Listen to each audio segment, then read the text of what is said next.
Antes de irmos para o último relato, se ainda estiver por aqui, comente o horário que está assistindo. Gosto de saber quem assiste os relatos até o final. Bem, vamos continuar.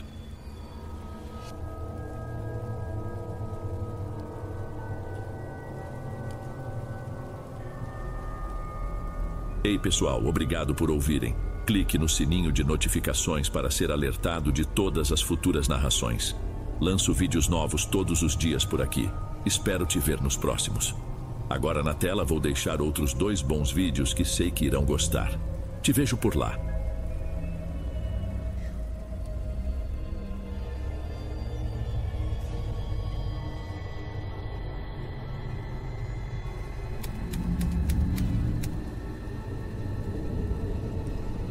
Boa noite, Dom. Meu nome é Lúcia. Eu sei que você deve receber milhares de histórias, mas eu preciso contar a minha. Não é para assustar ninguém, eu acho. É mais um desabafo, uma tentativa de botar para fora uma coisa que me corrói por dentro. Eu acompanho o seu canal há muito tempo e a forma como você trata os relatos me deu coragem. Sinceramente, nunca pensei que um dia eu estaria aqui, do outro lado, escrevendo. É que até hoje tem uma parte de mim que se recusa a acreditar que tudo aquilo foi real. Mas foi. E o peso disso não vai embora. Até uns anos atrás, minha vida era a coisa mais comum do mundo.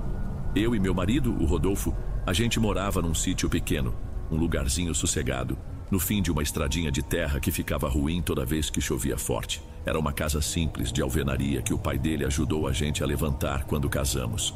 Tinha um terreiro grande na frente com 2 jabuticabeiras onde a gente sentava no fim de tarde. A vida era boa, sem luxo, entende? O Rodolfo pegava serviço de pedreiro, umas reformas aqui e ali, e eu cuidava da nossa hortinha e fazia pamonha e bolo de fubá para vender na feira da cidade todo sábado. A gente se virava bem, não devia nada para ninguém. Era uma paz que hoje eu entendo que tinha preço. Nossos únicos vizinhos de perto eram o Cícero e a esposa dele, a Judite.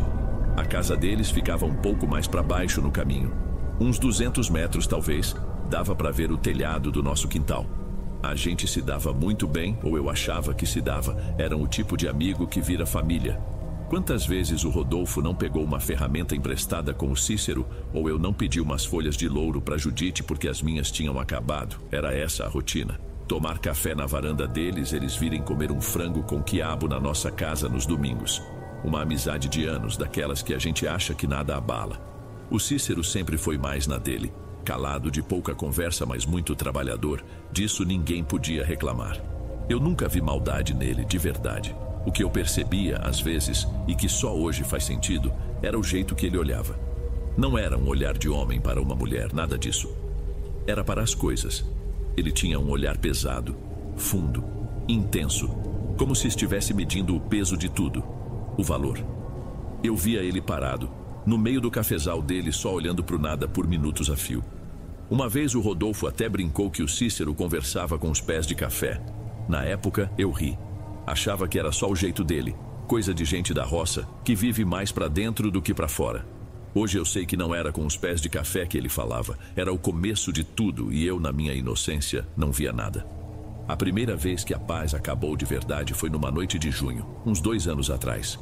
A gente tinha feito uma fogueira no terreiro, uma festinha junina só nossa, uma coisa bem simples. Convidamos a Judite e o Cícero, mais um casal de compadres nossos da cidade. Tinha quentão, canjica, o Rodolfo arriscando umas modas na viola. Aquele clima bom, sabe? O céu estava limpo, cheio de estrelas, e o ar frio pedia o calor do fogo. Tudo parecia perfeito, do jeito que a vida deveria ser. Lá pelas tantas, a canjica acabou e eu entrei em casa para buscar a outra panela que estava no fogão a lenha.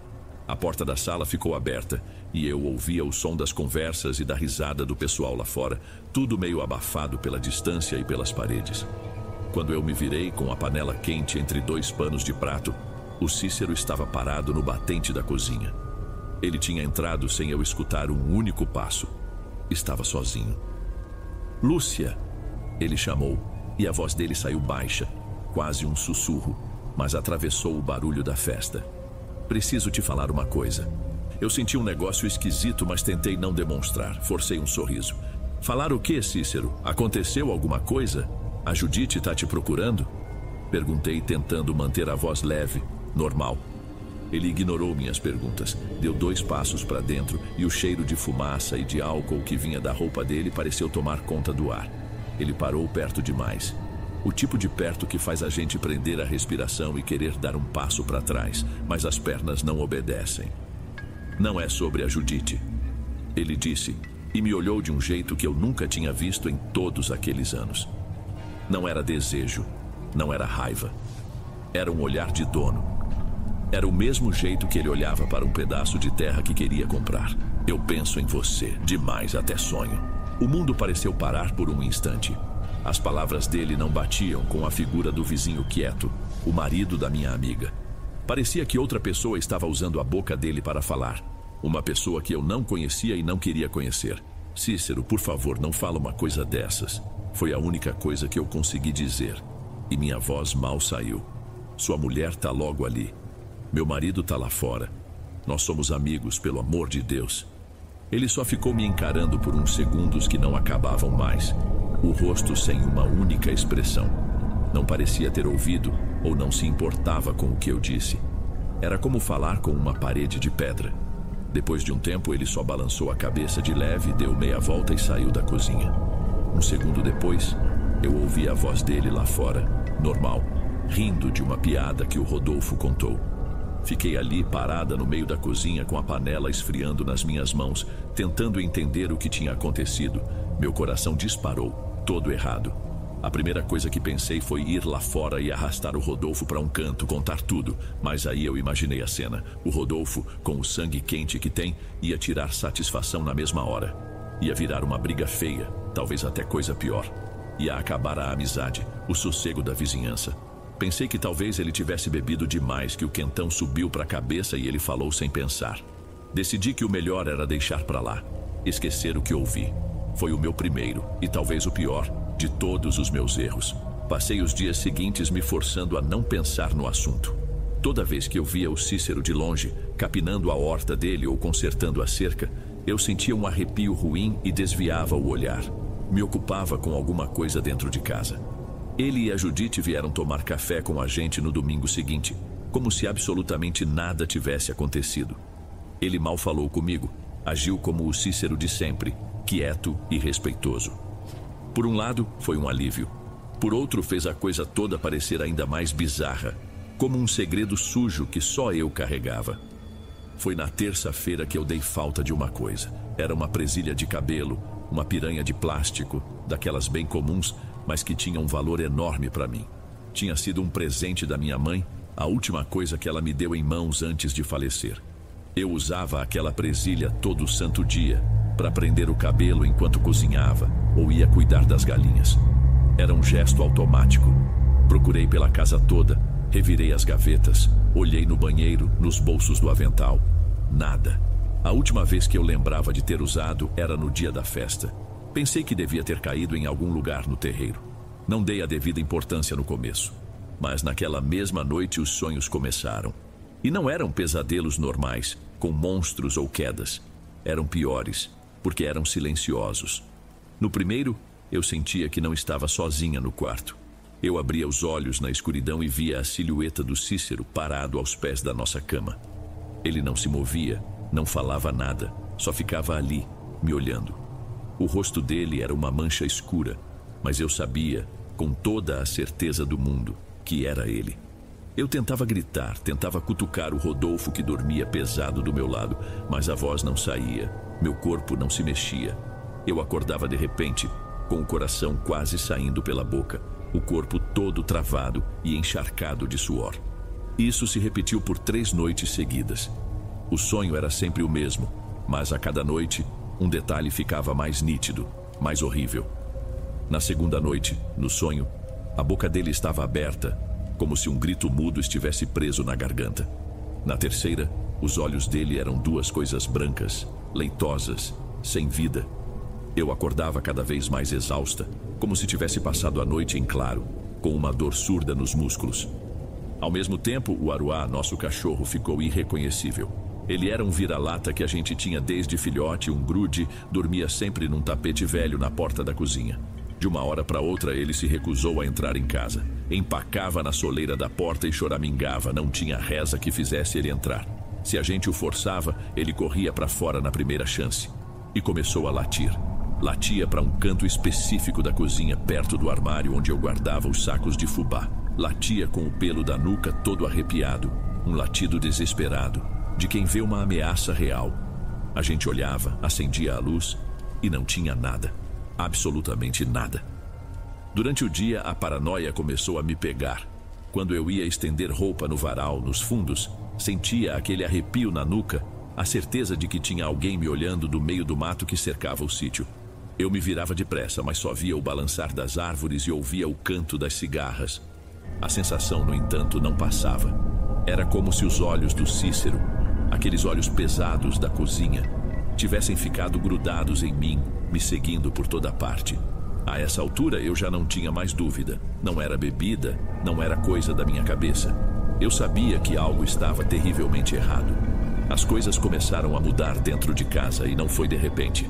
Foi aos poucos, de um jeito sorrateiro que quase me fez pensar que eu estava enlouquecendo. Primeiro, foi o cheiro. Um cheiro constante de umidade, de terra molhada depois de uma chuva forte, só que esse cheiro não ia embora. Mesmo nos dias mais quentes e secos, com as janelas todas abertas, o cheiro estava lá, como se estivesse impregnado nas paredes, nos lençóis. Depois veio a comida. O leite fresco que eu comprava na vizinhança talhava de um dia para o outro dentro da geladeira. O pão criava mofo numa velocidade absurda. Uma vez, eu fiz uma fornada de bolo de fubá para a feira de sábado, e quando acordei no dia seguinte, a travessa estava coberta por uma camada fina de um bolor esverdeado que eu nunca tinha visto. Tive que jogar tudo fora. A gota d'água foi o café. Nosso café, o mesmo que a gente colhia, secava e moía há anos, começou a ter um gosto de barro. Eu sentia, e o Rodolfo também. Ele até brincou que eu devia estar usando a água da chuva para coar, mas nós dois sabíamos que não era isso. Foi nessa época que o Rodolfo começou a adoecer. Começou com um cansaço que não passava, uma moleza que grudava no corpo. Ele acordava mais cansado do que quando ia dormir. Depois vieram as dores, uma dor constante e surda nos músculos, como se tivesse passado o dia carregando pedra. Ele, que sempre foi um homem forte, que não parava quieto, mal tinha ânimo para levantar da cama em alguns dias.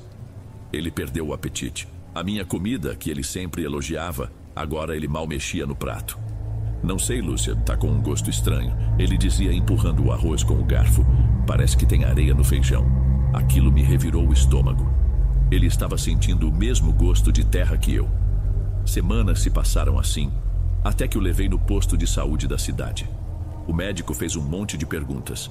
Apalpou a barriga dele, pediu um exame de sangue completo. Uma semana depois o resultado chegou. Não tinha nada. Absolutamente nada de errado. O doutor disse que devia ser estresse, talvez uma virose mais resistente. Receitou umas vitaminas e mandou a gente para casa. Mas ele não melhorava, pelo contrário, e a casa parecia adoecer junto com ele. Começaram a aparecer umas manchas escuras nas paredes da cozinha e do nosso quarto. No começo eram só uns pontinhos de umidade, mas com o tempo elas foram se alastrando, se esticando como se alguém tivesse passado os dedos sujos de graxa na pintura. Eu esfregava com água sanitária, e por um dia elas sumiam, mas depois voltavam, sempre no mesmo lugar, um pouco maiores. À noite os barulhos não eram mais os estalos normais da madeira do telhado se ajustando ao frio. Era um som diferente, um som arrastado, pesado, vindo do forro, como se alguém estivesse puxando um saco cheio de um lado para o outro bem devagar. Eu ficava acordada, olhando para o teto com medo até de respirar. O Rodolfo, coitado, dormia um sono pesado, mas agitado, resmungando palavras que eu não entendia. Eu não contei nada para ele sobre a minha desconfiança, sobre o Cícero, sobre a presilha. Como eu ia chegar no meu marido doente e falar que achava que o vizinho estava fazendo feitiçaria pra gente? Ele ia achar que eu tinha perdido o juízo. E, para ser sincera, uma parte de mim ainda tinha medo que fosse isso mesmo. O Rodolfo continuou a emagrecer. O rosto dele, que sempre foi redondo e corado, foi ficando fino, com uma cor amarelada, de doente. O cabelo começou a cair. Não muito, mas o suficiente para a gente notar os fios no travesseiro toda manhã. Aquele homem forte, cheio de vida, estava se apagando na minha frente e não havia médico ou remédio que desse jeito. A gente já não recebia mais visita. O clima da casa era tão pesado que as pessoas pareciam sentir de longe. A virada veio quando a madrinha do Rodolfo, uma senhora chamada Isaura, apareceu sem avisar numa tarde de domingo. Ela entrou, deu um abraço apertado no Rodolfo e ficou em silêncio por um tempo, só observando o ambiente, o rosto do afilhado, as manchas na parede. Antes de ir embora, ela me puxou para um canto na varanda. "Minha filha, me escuta", ela disse, segurando meu braço com uma firmeza que me surpreendeu. "Isso aqui não é doença de médico. Isso é coisa feita. É mal olhado da pior espécie. Tem alguém com um pensamento muito ruim em vocês. Você precisa procurar a Dona Nanda lá na Vila Nova. Leva uma peça de roupa do Rodolfo. Vai logo. Não deixa essa sombra crescer mais." Eu nunca tinha sido de acreditar muito nessas coisas, mas o desespero era tanto que as palavras dela soaram como a única resposta possível. Na manhã seguinte, peguei o primeiro ônibus para a cidade. A casa da Dona Nanda era no fim de uma rua de terra, um lugar bem humilde. Mas o quintal era um jardim, cheio de vasos com arruda, guiné, pé de pimenta, um cheiro bom, de mato limpo. A casa era pequena, mas impecavelmente limpa por dentro. Dona Nanda era uma senhora negra bem velhinha, com os olhos muito vivos e atentos. Ela me mandou sentar e não fez quase nenhuma pergunta. Apenas ficou me olhando por um tempo, como se estivesse lendo alguma coisa em mim. "Tira o sapato e fecha os olhos, menina." Foi tudo o que ela disse. Ela pegou um ovo branco, fresco, e começou a passar pelo meu corpo todo, da cabeça aos pés, enquanto rezava baixinho umas palavras que eu não entendia, uma mistura de reza católica com outra coisa, mais antiga. Eu sentia o ovo ficar pesado na mão dela enquanto passava por mim. Depois ela pegou um copo de vidro com água e, com muito cuidado, quebrou o ovo ali dentro. Eu abri os olhos. O que eu vi dentro daquele copo me embrulhou o estômago. A clara não estava transparente. Estava turva, cheia de fios finos e escuros, como se fossem veias de aranha. A gema afundou e ficou com uma mancha preta no meio, e dela subiam umas bolinhas minúsculas, como se a água estivesse fervendo em câmera lenta. No meio da gema, a mancha preta parecia um olho fechado que me observava. "Ave Maria", Dona Nanda sussurrou, fazendo o sinal da cruz. Ela se virou para mim, o rosto muito sério. "Minha filha, fizeram um trabalho para você e dos brabos. Usaram coisa sua, do seu corpo, para te amarrar. E misturaram com terra de lugar pesado, terra que não vê o sol. Alguém pegou um cabelo seu? Uma roupa? Pensa bem, alguém que te quer mal tocou em você ultimamente." Naquele instante, a imagem da presilha da minha mãe, que nunca mais apareceu, e do rosto do Cícero naquela noite na cozinha, vieram na minha cabeça com uma clareza que doeu. Eu não estava louca. Aquilo tudo era real. Eu contei tudo para Dona Nanda, sobre o Cícero, sobre a presilha, sobre os sonhos. Ela ouviu tudo em silêncio, balançando a cabeça devagar, como se já esperasse por aquilo. A expressão dela não era de surpresa, era de uma tristeza profunda, cansada. "O mal já fincou raiz, minha filha", ela disse por fim.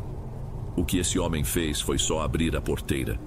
O que entrou atrás é mais velho e mais faminto do que ele. Mas não vamos entregar os pontos." Ela me deu as primeiras instruções. Me entregou um saquinho de pano preto pequeno costurado à mão. Tinha sal grosso, um pedaço de carvão e um dente de alho lá dentro. Era um patuá. "Põe isso atrás da porta de entrada da sua casa e não deixe ninguém tocar.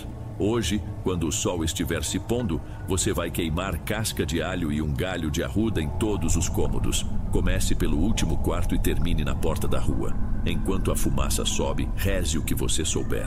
Peça proteção. Mas eu te aviso, isso não vai quebrar o que foi feito. É só para criar uma barreira, para afastar a sombra por um tempo. E fique esperta, porque a coisa não vai gostar de ser incomodada." Voltei para casa com um medo que eu mal aguentava, uma mistura de medo e uma pontinha de esperança. O Rodolfo estava deitado, apático. Fiz tudo exatamente como ela mandou. Preguei o saquinho de pano atrás da porta, esperei o sol baixar, aquela luz laranja e triste de fim de tarde, e acendi as cascas de alho com a arruda numa lata velha. No momento em que a primeira fumaça subiu, um vento frio passou por dentro da casa, assobiando pelas frestas. Todas as portas bateram de uma vez só, com uma força que fez a casa toda tremer. O aruá, que estava amarrado lá no quintal, começou a latir e a uivar de um jeito desesperado, um som de puro pavor. Fui de cômodo em cômodo, a fumaça ardendo nos meus olhos, a lata tremendo na minha mão. Quando terminei na sala, fui fechar a janela da cozinha e foi quando eu vi. No parapeito do lado de fora tinha uma bonequinha, feita de palha de milho, amarrada com uma linha vermelha. Era tosca, mal feita, mas eu sabia o que era aquilo. Era um recado, um desaforo. Uma raiva que eu não sabia que tinha subiu pela minha garganta. Peguei a boneca, joguei ela dentro da lata com as ervas queimando e vi ela se contorcer e virar cinza. Eu estava desafiando aquilo. Eu ia proteger a minha casa e o meu marido, e essa foi a pior coisa que eu podia ter feito. Naquela noite a retaliação veio, e não foi para mim, foi para ele. No meio da madrugada, eu acordei com o Rodolfo se debatendo na cama. Não era um pesadelo. Os olhos dele estavam abertos, arregalados, mas não viam nada. O corpo dele se arqueava para trás, os músculos todos tensos, e da boca dele saía um som gutural, um rosnado baixo. Eu tentei segurá-lo, chamei o nome dele, mas ele parecia surdo. Rodolfo, pelo amor de Deus, sou eu, a Lúcia, eu gritava, chorando. Ele parou de se debater e virou o rosto lentamente na minha direção. Mas não era o Rodolfo me olhando. Era outra coisa. Um sorriso se abriu no rosto dele. Um sorriso que não chegava nos olhos. E com uma voz que era e não era a dele, mais grossa, arrastada, ele disse uma única frase. Ela não devia ter queimado. Depois disso, o corpo dele amoleceu e ele caiu de volta no travesseiro, num sono profundo. Eu passei o resto da noite encolhida no canto do quarto, abraçada nos meus joelhos, tremendo sem parar. Aquele pingo de esperança que eu tinha se apagou. Eu tinha tentado lutar, e a única coisa que consegui foi fazer com que aquela coisa machucasse ainda mais o meu marido. Eu entendi o recado. Toda vez que eu tentasse reagir, quem ia pagar o preço era ele. Depois daquela noite eu me rendi. Não no sentido de me entregar para o mal, mas eu parei de lutar. Desisti. Guardei a lata de queimar ervas no fundo do armário. Parei com as rezas em voz alta. Meu único objetivo, a única coisa que me fazia levantar da cama era cuidar do Rodolfo. Dar banho, fazer ele engolir um pouco de canja, trocar a roupa dele. Eu agia como uma enfermeira num hospital particular, onde o único paciente era meu marido e a doença não tinha nome nem cura. E então uma coisa estranha aconteceu. A casa se aquietou. Os barulhos no forro pararam.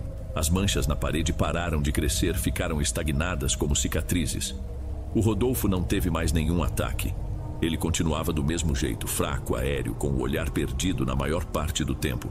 Mas a agressividade tinha sumido. Era uma calma podre, uma paz doentia, como o silêncio que fica depois de uma tempestade devastadora. Era como se a coisa que habitava a nossa vida tivesse conseguido o que queria e agora estivesse só, aproveitando a vitória. Esse silêncio era 1000 vezes mais aterrorizante do que os gritos e as portas batendo. Passaram-se umas 3 ou 4 semanas assim, nessa rotina cinzenta, e eu comecei a passar mal. Uns enjoos que me pegavam de surpresa pela manhã, uma tontura que vinha do nada e me fazia ter que me apoiar na parede para não cair. No começo, eu me recusei a pensar naquilo. Botei a culpa no estresse, na má alimentação, nas noites mal dormidas. A última coisa que passou pela minha cabeça foi a outra possibilidade. Não fazia sentido. A gente não tinha mais uma vida de marido e mulher desde que o Rodolfo adoeceu de verdade. Num sábado, na feira, a dona Elvira, uma senhora que vende verduras na barraca em frente à minha, olhou para mim e disse: "Lúcia, minha filha, você tá com uma cara, essa palidez. Ou é verme ou é menino." Ela riu, uma brincadeira inocente de uma pessoa boa. Mas a palavra menino ficou martelando na minha cabeça o resto do dia. Na segunda-feira, inventei que precisava comprar linha na cidade. Deixei o Rodolfo com um prato de comida e um copo de água do lado e fui. Na farmácia, eu nunca senti tanta vergonha e tanto medo na minha vida como quando pedi o teste para a moça do balcão. Escondi a caixinha no fundo da sacola como se fosse um crime e voltei para casa com o coração na boca. Tranquei a porta do banheiro. Minhas mãos tremiam tanto que eu mal conseguia abrir a embalagem. Fiz o teste, coloquei ele virado para baixo na pia e esperei. Foram os 5 minutos mais longos e mais silenciosos de toda a minha vida. Quando eu peguei a tirinha de plástico e virei, estavam lá. 2 listras vermelhas, fortes, nítidas, inconfundíveis. Eu não gritei, eu não chorei, eu só escorreguei pela parede e sentei no chão gelado do banheiro. E uma frieza que não era desse mundo tomou conta de mim por dentro. Não era a alegria que eu sonhei em sentir um dia caso isso acontecesse. Foi aí que tudo se encaixou. Tudo, absolutamente tudo fez sentido. A obsessão do Cícero, o roubo da minha presilha, o vínculo, o enfraquecimento do Rodolfo tirando o homem da casa do caminho, a calmaria repentina. Aquela coisa nunca quis me matar. Nunca quis só nos assombrar. Ela queria nascer. Ela queria um corpo, um herdeiro, uma âncora para se firmar nesse mundo. E estava usando o meu ventre para construir a sua casa. Aquele trabalho nunca foi de morte. Foi um ritual de criação. E o mal, o verdadeiro mal, não estava mais no forro ou nas paredes. Estava crescendo dentro de mim. Eu não contei a ninguém sobre a gravidez. Minha barriga foi crescendo debaixo de vestidos largos e da indiferença do Rodolfo. Eu não fui a médico, não fiz pré-natal. Eu tinha pavor do que um ultrassom pudesse mostrar. Os meses se passaram numa névoa de medo e resignação. Os movimentos dentro de mim não eram chutes de um bebê normal. Eram diferentes. Eram como pressões lentas, rítmicas, como se algo estivesse se esticando, testando os limites do espaço. Às vezes parecia uma onda, algo que se movia de um lado para o outro, liso e pesado. A noite em que tudo aconteceu começou com uma chuva fina que logo se transformou numa tempestade com ventos que pareciam querer arrancar o telhado. E junto com a tempestade, as dores começaram. E a casa acordou. O barulho no forro voltou, mas agora não era um arrastar. Era um som de garras, frenético, arranhando a madeira. As luzes piscavam e logo se apagaram de vez. As janelas batiam com o vento e as manchas nas paredes pareciam pulsar no escuro, mais escuras do que a própria noite. Eu estava sozinha. Rodolfo, que tinha passado o dia todo sentado numa cadeira, olhando para o nada, se levantou quando a primeira dor mais forte me atingiu. Mas ele não veio me ajudar. Ele foi até a porta da frente, abriu o trinco e ficou ali, parado de costas para mim como um guarda. Uma silhueta escura contra os clarões dos relâmpagos. Não sei dizer quanto tempo durou. Foram horas de dor e de terror, com os sons da casa e da tempestade se misturando aos meus gemidos. E em algum momento, no auge de uma contração que achei que ia me partir em duas, tudo parou. A dor, a chuva, o vento, os barulhos. Um silêncio absoluto, pesado, como se o mundo tivesse acabado. E no meio desse silêncio, eu ouvi um som. Não foi um choro, foi um suspiro. Um único suspiro, longo e satisfeito. Quando consegui juntar forças para acender uma vela, eu o vi. Estava ali, enrolado na manta que eu tinha deixado separada. Era um menino, perfeito, de pele morena, com um tufo de cabelo preto e liso. Mas ele não chorava. Estava de olhos abertos, me encarando. E aqueles olhos... Dom, aqueles olhos não eram de um recém-nascido. Eram olhos de gente velha, de quem já sabe das coisas. A vela se apagou. E quando a manhã chegou, o Rodolfo não estava mais lá. A porta da frente continuava aberta. Isso foi há quase um ano. A criança, eu nunca dei um nome a ele, cresce rápido. É quieto, sério. Ele não brinca. Passa horas sentado no chão, só observando as coisas.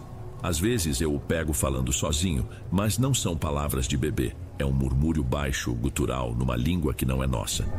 A casa voltou a ficar em silêncio, mas é o silêncio dele agora. O Cícero e a Judite se mudaram uns meses depois do nascimento. Foram embora de repente. Venderam o sítio por quase nada.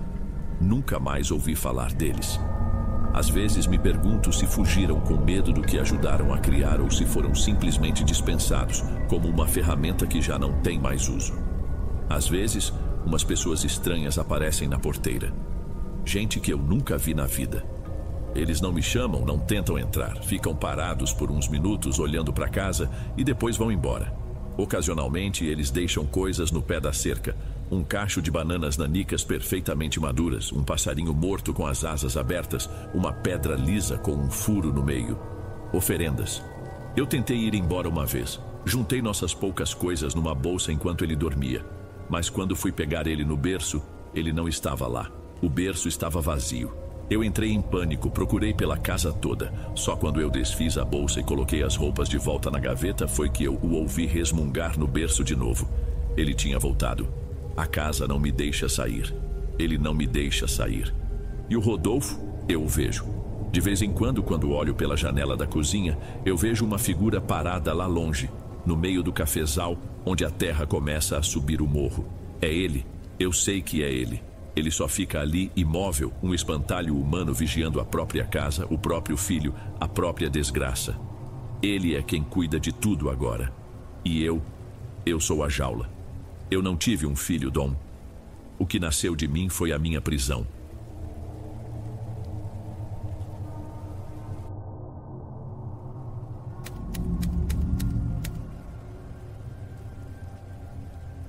Boa noite, Dom. Acompanho seu trabalho faz um tempo e hoje decidi te escrever. O que vou contar não é fácil, porque mexe com feridas que a gente passa a vida tentando manter fechadas, fingindo que não estão ali. Meu nome é Roberto e essa história aconteceu há alguns anos, mas o peso dela, esse eu carrego até hoje. Eu cresci numa família, digamos, complicada. Não era falta de dinheiro, nem doença, nem nada que se possa apontar o dedo e dizer: o problema é esse. Era uma coisa no ar. Uma amargura que passava de um para o outro como se fosse gripe, sabe? Meu pai, meus tios, meus primos mais velhos viviam se alfinetando por herança de terra que já nem existia mais, remoendo briguinha de festa de 20 anos atrás. Se alguém conseguia dar um passo para frente, se comprasse uma moto financiada que fosse, a turma de trás já formava um coro para dizer que não ia dar certo, que era perda de tempo, que logo ia se afundar em dívida. Era como se o fracasso fosse uma tradição de família e ai de quem tentasse quebrar. Desde moleque eu sentia que aquilo não era para mim. Eu observava calado e pensava que não era possível que a vida fosse só isso. Fugi daquele ambiente assim que me senti homem o bastante para isso. Fui morar numa pensão no centro da cidade, um lugar bem simples, e comecei a fazer bico de servente de pedreiro. Carreguei muito balde de cimento. Aprendi o ofício na marra. Foi nessa época, ralando de sol a sol, que conheci a Clara, minha esposa. Ela era o completo oposto de tudo que eu conhecia na minha família. Tinha uma calma, uma fé nas pessoas e no futuro que era quase desconcertante para mim. Nós dois trabalhamos feito uns loucos por quase uma década. Eu já tinha virado pedreiro, pegava umas reformas por conta própria. Ela fazia faxina, cuidava de idosos, o que aparecesse. Cada centavo era guardado. Nosso grande sonho tinha até nome: Mercadinho Nosso Canto. Compramos um terreninho num bairro residencial, desses mais simples e afastados, com umas casas de um lado e muito mato do outro. Por um ano inteiro, todo fim de semana e toda noite, eu levantei as paredes da nossa casinha nos fundos e na frente, o salão da nossa mercearia. Cada tijolo ali tem suor nosso. No dia que a gente finalmente abriu, Dom, eu nunca vou esquecer. Era um cômodo pequeno, prateleiras de metal que a gente comprou de segunda mão e pintou de azul claro, um balcão de madeira que eu mesmo lixei e envernizei. Tinha um cheiro de tinta fresca misturado com o cheiro de pão que a gente tinha encomendado. A Clara, com aquele jeito dela, acendeu uma velinha para São Bento num cantinho, numa prateleira bem alta, e fez uma oração baixinho. Para nós, aquele lugar não era só um negócio.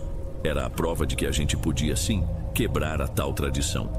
Era o nosso santuário, o lugar onde a amargura não podia entrar. No começo, Dom, tudo era uma maravilha. Os vizinhos do bairro começaram a aparecer, uma senhora aqui, umas crianças comprando guaraná e salgadinho ali. O movimento era pequeno, mas era nosso, era constante. A Clara ficava no caixa de manhã e eu assumia no fim da tarde quando chegava da obra, porque continuei pegando uns trabalhos para garantir a renda e não desfalcar a loja. A gente chegava no fim do dia exausto, mas com um sentimento bom, sabe? De propósito, o nosso santuário estava funcionando. Mas santuário nenhum fica imune ao mundo lá fora, né? E o meu mundo de origem, a minha família, não demorou muito a bater na porta. Num sábado à tarde, meus pais apareceram. Eles moravam num sítio mais afastado. Não era comum descerem até a cidade no meio da semana, muito menos sem avisar. Chegaram, estacionaram a caminhonete velha na frente e entraram. Olharam tudo com uma cara séria, um ar de fiscalização. Minha mãe passou o dedo numa prateleira como se procurasse poeira, e meu pai ficou parado no meio da loja de braços cruzados. Então é isso aqui? Meu pai finalmente disse com um tom que não era de pergunta, era de constatação. Uma constatação meio decepcionada. É, pai, é o nosso canto. Respondi tentando manter a voz firme, o orgulho de mostrar o que a gente tinha construído. A conversa que se seguiu foi um balde de água fria. Que isso era negócio arriscado, que loja pequena assim a primeira crise leva embora, que eu devia ter ficado quieto só com a minha profissão de pedreiro, que era mais garantido. Eu ouvi tudo sem responder, só balançando a cabeça. Já conhecia aquele disco. Era o hino oficial da minha família. A Clara, do lado do caixa, só observava, quieta, e eu vi a mão dela apertando um paninho de limpar o balcão. Antes de irem embora, veio o golpe. Minha mãe foi até as prateleiras e pegou um saco de arroz, 1 litro de óleo, açúcar, um pacote de café. O básico do básico. Roberto, anota aí pra gente, filho. Semana que vem a gente desce de novo e te acerta. Ela falou, já caminhando para a porta como se fosse a coisa mais natural e garantida do mundo. Senti um nó no estômago, fiado, a palavra que dá calafrio em qualquer dono de comércio pequeno. A família da Clara às vezes pedia, mas era completamente diferente. A mãe dela vinha, pegava o que precisava e em 2 dias no máximo estava lá com o dinheiro na mão. E ainda trazia umas mangas ou umas bananas do quintal dela como agrado. Era uma relação de respeito. Com os meus pais, bom, eu não tinha essa mesma segurança. Mas o que eu ia fazer? Negar? Para minha própria mãe, ali na frente da minha esposa? Anotei num caderninho com um aperto no peito. A semana passou, virou outra e nada, nenhum telefonema. Eu tentava não pensar naquilo, mas ficava me remoendo. Até que, 15 dias depois, eles apareceram de novo. Chegaram sorrindo como se nada tivesse acontecido, e minha mãe foi direto para a prateleira de novo.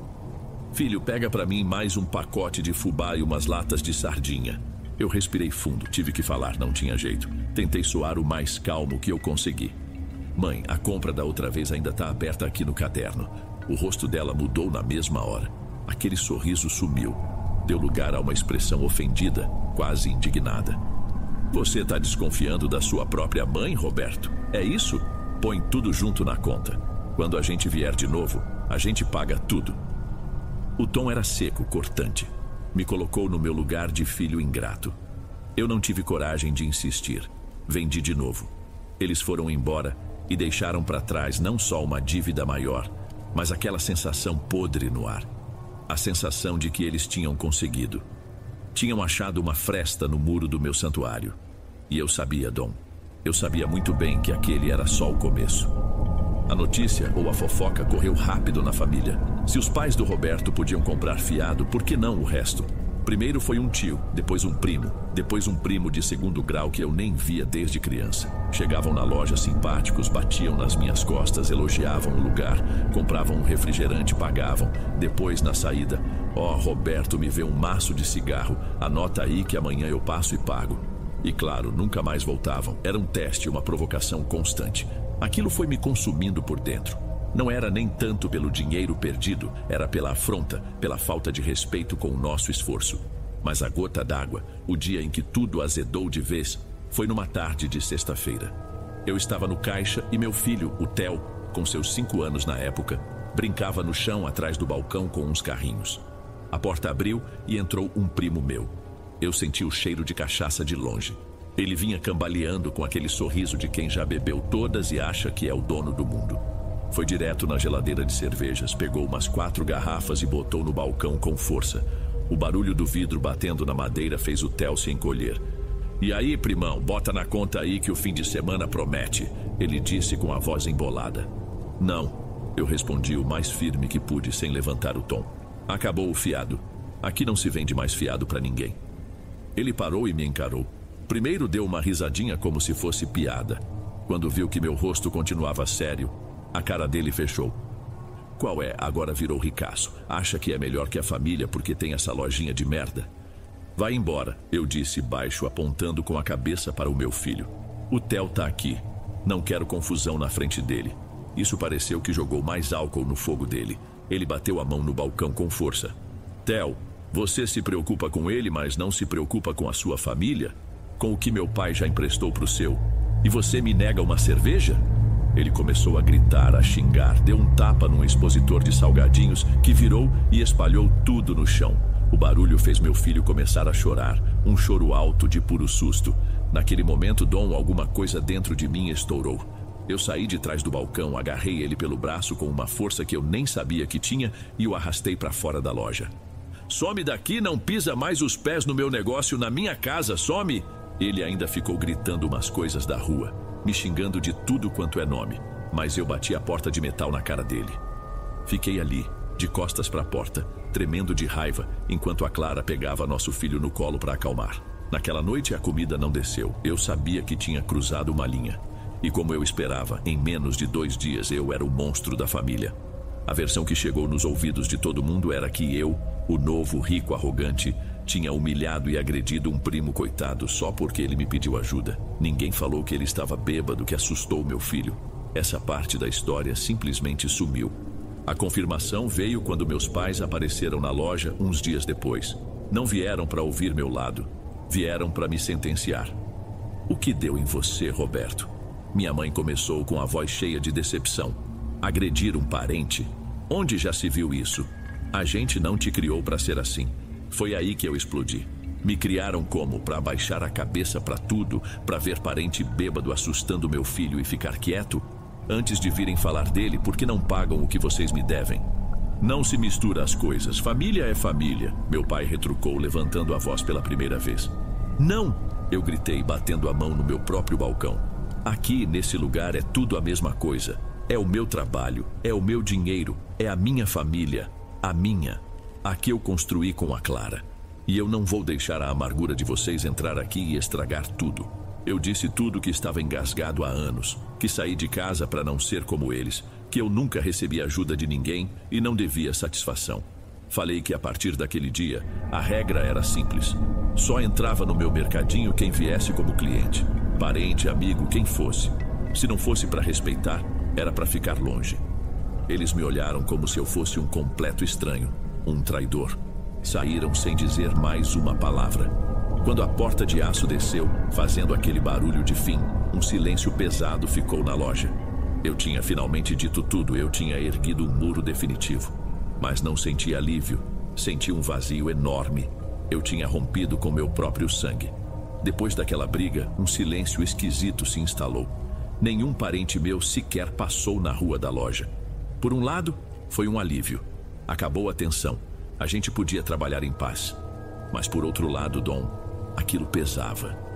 Chegava a noite, eu deitava a cabeça no travesseiro e ficava remoendo. Será que eu não exagerei? Será que não tinha outro jeito de resolver?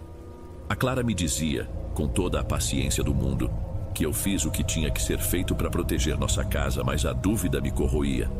Foi nesse período de calmaria estranha, umas 2 semanas depois da ruptura, que as coisas realmente começaram. E não foi nada espalhafatoso, nem porta batendo, nem vulto no corredor. Foi mais sutil, mais nojento.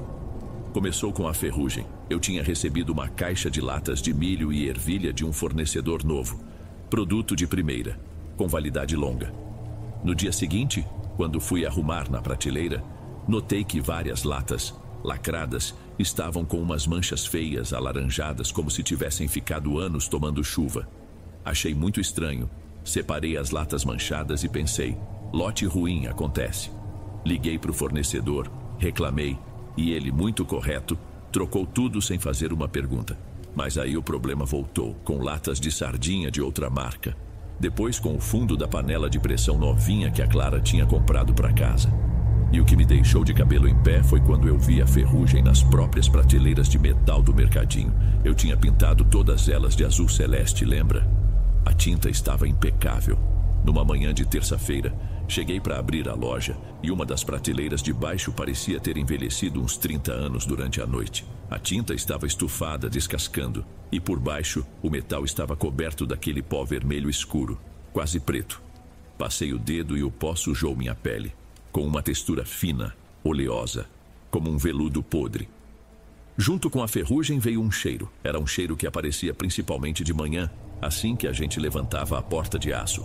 Não era cheiro de lixo, nem de esgoto, nem de bicho morto, que a gente até saberia de onde vinha. Era um cheiro químico, uma mistura de enxofre, como quando a gente risca muitos fósforos num lugar fechado, com alguma coisa rançosa, uma gordura animal velha. Era um fedor que entrava no nariz e parecia que grudava na garganta, deixava um gosto amargo na boca. A gente limpava tudo com água sanitária, com desinfetante de pinho, e o cheiro de limpeza até dominava por umas horas. Mas no dia seguinte, lá estava o fedor de novo, vindo de lugar nenhum. Nessa mesma época comecei a ter pesadelos horríveis. Eu não consigo me lembrar dos sonhos em si, só de flashes, de imagens confusas. Mas eu acordava no meio da noite com o corpo encharcado de suor. o coração batendo tão forte que parecia que ia sair pela boca e uma dor de cabeça que latejava atrás dos olhos. Eu sentava na cama e ficava olhando para o escuro do quarto, tentando entender aquela agonia que não tinha nome. Eu não contei nada disso para Clara no começo, nem da ferrugem se espalhando, nem dos pesadelos. Para mim, na minha cabeça, era tudo estresse. A briga com a família, a preocupação com o dinheiro, a culpa. Meu corpo estava reagindo, era isso. Eu repetia isso para mim mesmo como se fosse uma reza. É só estresse, é só cansaço, logo passa. Mas lá no fundo, uma vozinha gelada me dizia que não era. Dizia que o ar do nosso mercadinho, do nosso santuário, estava ficando pesado, denso, contaminado. Como se o vazio que a minha família deixou para trás tivesse sido preenchido por outra coisa. Uma coisa silenciosa, paciente e muito, muito suja. Eu não aguentei guardar aquilo só para mim por muito tempo. Numa noite, depois de mais um pesadelo que me deixou tremendo na cama, eu contei tudo para Clara. Falei da ferrugem, do cheiro, da sensação de estar sendo observado dentro da nossa própria loja. Ela me ouviu em silêncio, o rosto dela ficando cada vez mais sério a cada palavra que eu dizia. Quando terminei, ela não disse que eu estava louco nem nada do tipo. Ela pegou na minha mão e confessou que também sentia o ambiente pesado, que às vezes tinha a impressão de ouvir alguém se movendo na loja quando não tinha ninguém lá. A partir daquele dia, ela redobrou as rezas, começou a borrifar água benta que pegava na igreja pelos cantos e a acender incenso. A gente estava com medo, mas pelo menos agora estávamos juntos nisso. A primeira vez que eu vi algo foi numa quinta-feira à noite. Já tínhamos fechado. Eu saí para levar o lixo para fora e quando voltei, parei na frente da porta de vidro do mercadinho para poder puxar a porta de aço. As luzes de dentro estavam acesas. Eu vi meu reflexo no vidro normal, meu rosto cansado de sempre. Mas por um piscar de olhos, Dom, uma fração de segundo, o meu reflexo mudou. O rosto que me encarava do outro lado do vidro abriu um sorriso que não era meu. Era um sorriso largo, repuxado, que mostrava os dentes e era cheio de ódio, de puro desprezo. Os olhos do reflexo pareceram escurecer, ficar vazios. Eu dei um passo para trás. O coração deu um pulo dentro do peito. Pisquei de novo e o reflexo voltou ao normal. Era só eu de novo, com a cara assustada. Fiquei ali parado, sem conseguir me mexer. Teria sido um truque de luz? O cansaço me pregando uma peça? Ou eu tinha realmente visto aquilo? Depois desse dia, comecei a me sentir mal de verdade, fisicamente. Uma dor começou na base das minhas costas, uma dor funda que parecia vir dos ossos. Ela subia pelos lados do meu corpo e às vezes me deixava sem ar. Veio uma febre baixa, persistente, que me deixava suando frio durante o dia e com calafrios à noite. Perdi o apetite completamente. O cheiro da comida da Clara, que eu sempre adorei, começou a me dar náuseas. Fui no postinho de saúde do bairro. O médico me examinou, disse que devia ser uma infecção, talvez nos rins, e me passou um monte de remédios que não fizeram efeito nenhum. Eu estava definhando a olhos vistos, e enquanto eu piorava, a loja parecia adoecer junto. A ferrugem e o cheiro já eram parte da rotina, mas agora a comida começou a estragar de um jeito impossível. A gente abria um pote de geleia lacrado e encontrava uma camada grossa de mofo verde por cima. Um pacote de bolachas fechado de fábrica e dentro elas estavam moles e cobertas de uns pontinhos pretos nojentos. Uma cliente voltou na loja furiosa, dizendo que a lata de pêssego em calda que comprou aqui estava cheia de larvas brancas. Passamos uma vergonha que eu não desejo para ninguém. A gente estava perdendo dinheiro, mercadoria e, o pior de tudo, os clientes e a nossa credibilidade. O terror de verdade, no entanto, a confirmação de que não estávamos loucos, veio numa tarde de sábado. Eu estava deitado em casa, moído de dor, e a Clara estava fazendo uma limpeza geral no mercadinho. De repente, ouvi a porta da nossa casa bater com tudo e ela entrou correndo, branca que nem papel, tremendo dos pés à cabeça. Roberto! Roberto! Ela gaguejava, mal conseguia formar as palavras. Eu me sentei na cama, o corpo todo doendo, assustado com o estado dela. O que foi, meu bem? Pelo amor de Deus, o que aconteceu? Ela se agarrou em mim, chorando, com o rosto escondido no meu ombro. Eu vi você na loja. Como assim, Clara? Eu tô aqui deitado. Ela levantou o rosto e eu vi o pavor nos olhos dela. Era uma coisa que eu nunca tinha visto em ninguém. Não era você. Eu estava de costas, limpando a prateleira de baixo. Senti um arrepio na nuca, como se alguém estivesse me olhando. Quando eu olhei para trás, Tinha alguém no chão, se arrastando na minha direção, vindo do fundo da loja. Ela respirou fundo, soluçando. Era você, Roberto. O seu corpo, a sua roupa de trabalho. Mas estava se arrastando como um bicho, todo torto. Os braços pareciam mais compridos. E o rosto estava coberto por uma coisa preta, uma lama escura e grossa que escorria e pingava no chão e fazia um barulho de garganta molhado, como se estivesse se afogando no seco. Naquele momento, enquanto ela me descrevia aquela cena nojenta, eu senti um frio que não era da febre. Não havia mais espaço para dúvida, para achar que era estresse ou imaginação. A coisa que estava na nossa loja, que estava apodrecendo o nosso sonho, agora estava usando o meu rosto. E estava tentando chegar perto da minha mulher. Depois do que a Clara viu, o medo se instalou de vez na nossa casa. Não era mais uma suspeita, uma sensação. Era uma certeza. Tinha alguma coisa ali dentro daquela loja. E não era amigável. A gente mal dormia. Qualquer estalo na madeira da casa nos fazia pular. Uma noite o Theo acordou chorando e perguntou para a Clara quem era. O moço sujo que ficava olhando para ele do canto da loja. Naquele momento, o medo virou pânico. A Clara não entrava mais no mercadinho sozinha de jeito nenhum. E eu, mesmo com a dor no corpo e a fraqueza me consumindo, a acompanhava. Mas confesso que cada passo para dentro daquele lugar era um sacrifício. O mercadinho, que antes era nosso orgulho, tinha se tornado um território inimigo. O movimento de clientes já tinha caído para quase nada. As poucas pessoas que ainda entravam pareciam sentir o ambiente carregado. Compravam o que precisavam rápido, de cabeça baixa, e iam embora sem muita conversa. Nós pensamos seriamente em fechar, em vender tudo pelo preço que dessem e sumir dali. Mas ir para onde? Fazer o quê?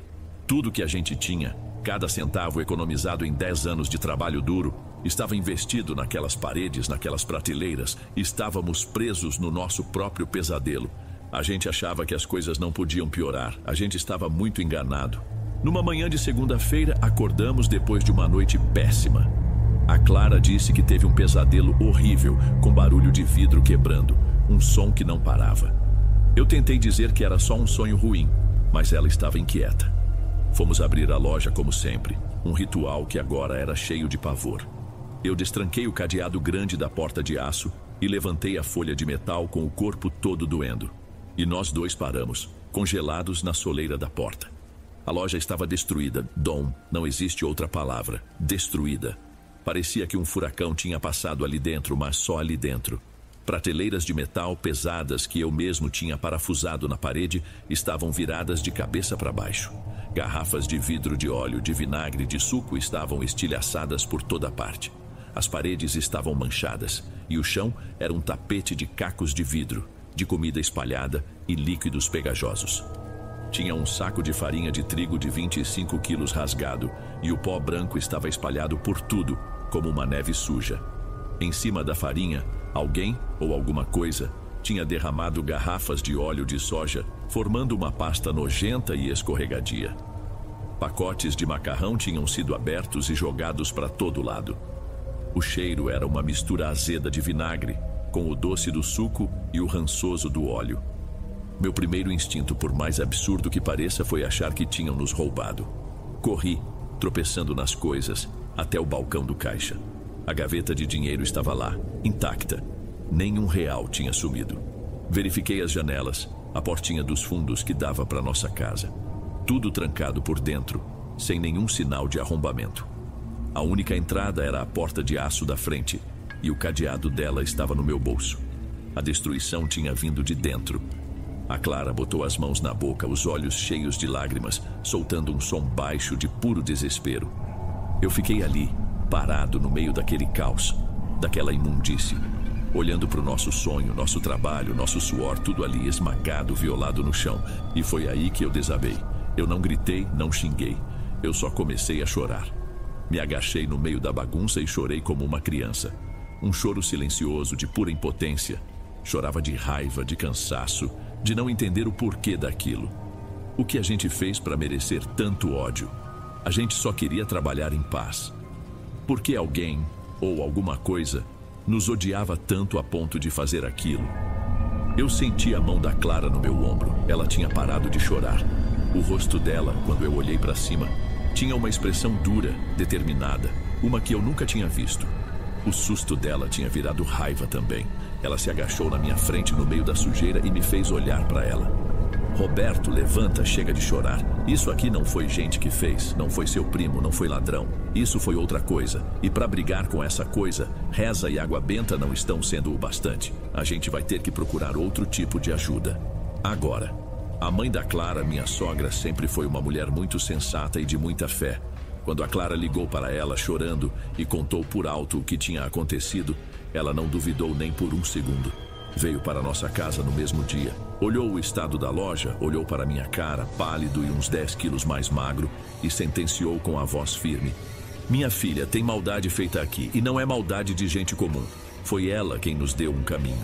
Disse que conhecia um senhor, um benzedeiro, que morava num bairro mais antigo, do outro lado da cidade. Um homem sério, que não cobrava nada pelo que fazia e que já tinha ajudado muita gente da família dela com problemas que médico não acha e padre não resolve. Naquele ponto, Dom, eu aceitaria a ajuda de quem quer que fosse para tirar aquela coisa da nossa vida. Eu só balancei a cabeça que sim, sentindo um pingo de esperança pela primeira vez em meses. No dia seguinte fomos os três. A casa do homem era simples, um sobradinho antigo com um portão baixo de ferro, pintado de verde. A única coisa que chamava a atenção era o cheiro forte de mato, de ervas frescas, que vinha do quintal dos fundos. Ele nos recebeu na sala. Era um senhor de uns 70 anos, talvez mais, de cabelos brancos e um olhar muito calmo. Um olhar que parecia que via através da gente. A gente começou a contar a história. A Clara, nervosa, falando da figura que viu. Eu, com a voz fraca, falando da ferrugem, do cheiro, da minha doença. Mas depois de uns minutos, ele levantou a mão, pedindo silêncio. Ele ficou me olhando fixamente por um tempo, um minuto inteiro talvez, sem piscar. Chegava a ser desconfortável. Depois, ele suspirou. Um suspiro pesado, como se carregasse o peso do mundo. Não precisa contar mais nada, meu filho. Eu estou vendo o que está pendurado em você. Eu e a Clara nos olhamos e senti um arrepio forte, mesmo com a febre. O que o senhor está vendo? Ela perguntou com a voz trêmula. O que vocês têm em casa não é uma assombração. Não é alma penada, ele disse, com a voz baixa e grave. É um encosto, uma coisa ruim, sem luz, que se alimenta de energia negativa. E essa coisa foi atraída para a vida de vocês. Ele fez uma pausa, como se escolhesse bem as palavras. Alguém da sua família, Roberto, te quer muito mal. Não é só inveja do seu negócio. É um ódio profundo, um desejo de te ver destruído, de te puxar de volta para o mesmo buraco de amargura que eles vivem. Esse ódio, essa reza torta que fizeram contra você abriu uma porta, e essa coisa entrou por ela. Eu senti um nó se formar no meu estômago. Era a confirmação de tudo que eu, no fundo, já sabia. Essa coisa, o rezador continuou se inclinando um pouco para a frente. É um parasita. Ela quer o que é seu. Começou corroendo o seu sonho, a sua loja, que é o símbolo da sua força. Depois, começou a te imitar, a usar a sua imagem, porque o objetivo dela é tomar o seu lugar na sua família. E ela está te enfraquecendo, te deixando doente, por uma razão muito específica. Ele olhou fundo nos meus olhos e depois nos da Clara com uma seriedade que gelava. O alvo final não é você, Roberto. O alvo final é a criança. A energia delas é limpa, é pura. E essa coisa quer chegar perto deles. Se ainda não conseguiu, é por causa da fé da sua esposa, da proteção que ela, mesmo sem saber, coloca ao redor dos filhos. Mas o encosto é paciente. Ele está esperando vocês fraquejarem de vez para dar o bote. Ouvir aquilo foi como levar um soco na cara. A imagem dos meus filhos passou pela minha cabeça. A raiva que senti naquele momento foi tão grande que engoliu o medo. O senhor nos acalmou. Disse que tinha jeito, mas que a gente precisava ser forte e fazer a nossa parte. Ele nos deu um maço de ervas amarrado com um barbante. Disse que tinha guiné, arruda e outras folhas de proteção. E um saquinho de pano preto com sal grosso e carvão dentro para cada cômodo da casa e da loja. Deu instruções precisas. Tínhamos que fazer uma limpeza pesada em tudo, queimar as ervas em todos os cantos e colocar os saquinhos atrás das portas. E o mais importante, ele disse que estaria rezando por nós nos próximos 7 dias, para nos dar força. Mas o trabalho maior é de vocês, ele disse ao nos levar até a porta. A fé afasta o mal, Mas a gente também tem que trancar a fechadura pela qual ele entrou. Saímos de lá em silêncio. Eu dirigia, mas minha cabeça estava a mil. Agora o inimigo tinha nome, e eu sabia exatamente qual era a fechadura que eu precisava trancar de uma vez por todas. Voltamos para casa com uma energia diferente. O medo ainda estava lá, no fundo, mas agora ele tinha um companheiro. A determinação. Não esperamos nem o dia seguinte. Começamos a limpeza naquela mesma tarde. Foi um trabalho de 2 dias inteiros. Minha sogra, um anjo na nossa vida, ficou com as crianças na casa dela para nos deixar em paz. Eu e a Clara vestimos umas roupas velhas e entramos na guerra. Jogamos fora quase metade do nosso estoque. Todas as latas, todos os pacotes que pareciam suspeitos, tudo foi para sacos de lixo reforçados. As prateleiras de metal que estavam mais tomadas pela ferrugem, eu desmontei e joguei na caçamba. Não queria nenhum vestígio daquela podridão ali. Lavamos o chão e as paredes com baldes de uma mistura de água e sal grosso, como o Senhor tinha instruído. A loja ficou quase vazia. Parecia que a gente estava começando do zero de novo. Depois da limpeza física veio a espiritual. Ao entardecer do segundo dia, fechamos tudo e a Clara começou a queimar o maço de ervas num pires de barro. A fumaça que subia era densa, branca e tinha um cheiro forte, mas não era um cheiro ruim. Era um cheiro de mato, de limpeza de verdade. Ela passou por cada canto da loja e depois da nossa casa, rezando as orações que o benzedeiro ensinou com a voz firme. Eu fui atrás, em silêncio, pendurando os saquinhos de sal e carvão atrás de cada porta. Enquanto a fumaça preenchia o ar, ouvimos um único estalo agudo vindo do fundo da loja, como algo de vidro se partindo sob uma pressão invisível, seguido por uma onda de frio que passou por nós e se dissipou no ar. Logo depois eu senti uma coisa estranha. A dor nas minhas costas, aquela dor funda que me acompanhava há semanas, começou a diminuir. Parecia que um peso invisível estava sendo tirado de cima dos meus ombros. Naquela noite, pela primeira vez em muito, muito tempo, eu dormi a noite inteira, sem pesadelo. No dia seguinte, a febre tinha finalmente ido embora. Aos poucos a vida foi voltando ao normal, ou melhor, a um novo normal. A loja, agora limpa e meio vazia, já não parecia mais tão pesada. O ar era mais leve. A gente foi repondo o estoque com cuidado, comprando pouco, só o essencial. Alguns clientes antigos, vendo que a gente continuava de pé, voltaram. Outros novos apareceram.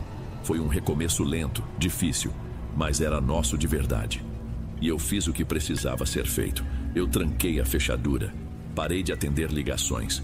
Não respondi mais recados. Cortei o contato com tios, primos, com todo mundo daquele lado da família. Não foi uma briga, não foi um anúncio. Foi um silêncio, um afastamento definitivo. Com meus pais, a relação mudou completamente. Eu os visito de vez em quando no sítio deles, em datas como Natal ou no aniversário deles. Converso sobre o tempo, sobre a colheita. Mas não falo da minha vida, dos meus filhos, do meu negócio.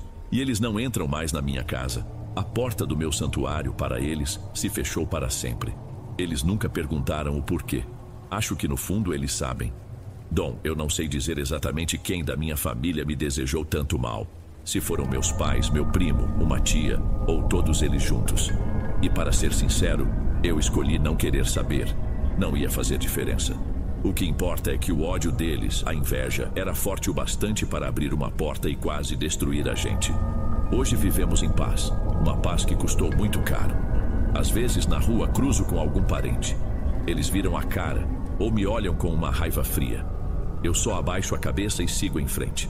Sinto uma pontada de tristeza, claro. É o meu sangue, afinal de contas. Mas aí eu chego em casa, abro a porta e vejo a Clara e meus filhos rindo na sala. Sinto o cheiro do jantar no fogo. E eu sei, com cada fibra do meu ser, que fiz a escolha certa. Eu sacrifiquei uma parte da minha história para salvar o que eu tenho de mais precioso. E faria tudo de novo, sem nem piscar.